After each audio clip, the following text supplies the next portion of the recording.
The first decision I want to talk about is the First Circuit from last week, Brito v. Garland, which is the appeal of the district court action in Brito v. Barr,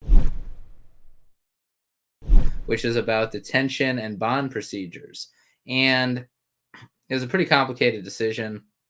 At the end of the day, the First Circuit held that the plaintiffs, ACLU and a bunch of other entities, didn't have standing, and the court didn't have jurisdiction to bring to get a nationwide injunction against ICE and the immigration courts to conduct bond hearings in the way that the district court judge ordered that they do. But at the same time, it seems to me that the First Circuit held that, yes, indeed, the U.S. Constitution mandates that for a regular, non-criminal, non-mandatory detention non-citizen, the government has the burden to...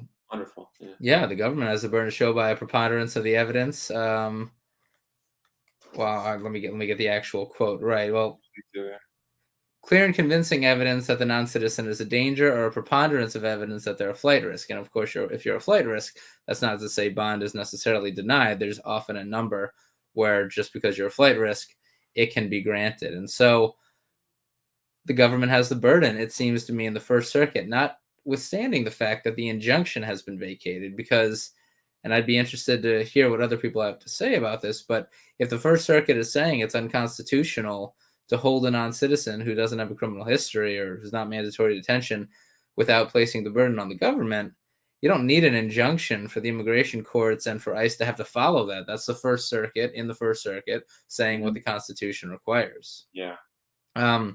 As I said on the podcast, and this is completely me reading the tea leaves, I mean, I'm sure the First Circuit believed its decision, but I'm also pretty confident that the First Circuit knows that in Garland v. Gonzalez at the Supreme Court this term, the Supreme Court might be poised to substantially limit, if not eliminate, district court judges' ability to grant nationwide injunctions in the immigration context. Yeah. And so if they had upheld the district court's decision on the injunction, the entire thing maybe goes out the window in a couple of months at the Supreme Court.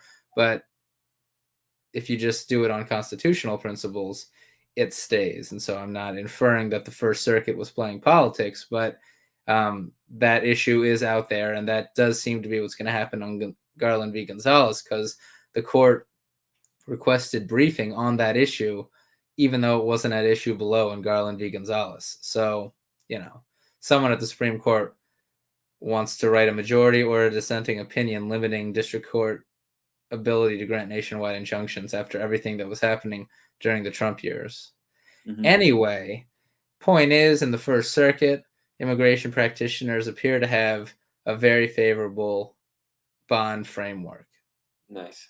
Well, very good. So and we'll see. Burdens are important, and there's no statute, there's no reg that I know, at least on reg, but there's no statute that says the non-citizen bears the burden on bond, and that's not the case in the criminal system. I don't believe. I believe it is stemming maybe from a board decision from a long time ago, but why? And so, if the U.S. government's going to detain someone, it does seem proper that the government should justify its detention. Yeah, I mean, that just goes back to the founding. It's just, you can't be detaining people. Immigration status shouldn't matter. It just can't be detaining people willy-nilly like that. Well, that's good news, and the 9th will probably fall, so we just need some cases to push that, but it's good news that we're at the beachhead there. Yeah, with the 9th, with the Rodriguez class action that's been before the Supreme Court at least once, maybe twice, I imagine it'll go before the Supreme Court within the next couple of years on whether the Constitution, I guess it is that exact issue, right?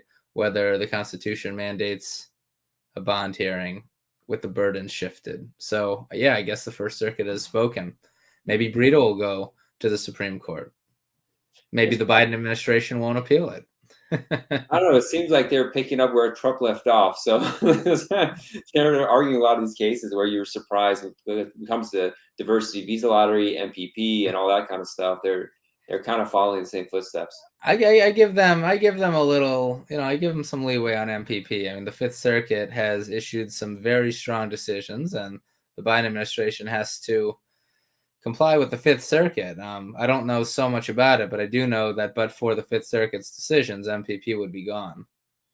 Yeah, and I'm not too much of a specialist on that. I just heard they're still arguing and stuff like that. It's a Yeah, yeah. complicated situation to the board. I don't know what in the world we're gonna do about that situation, but they put the vice president in charge, and she's like, "Why'd you do that?" She's kind of like, "That's the last thing you want to." I'm presidential hopeful. I'm a presidential hopeful. Don't put this on me.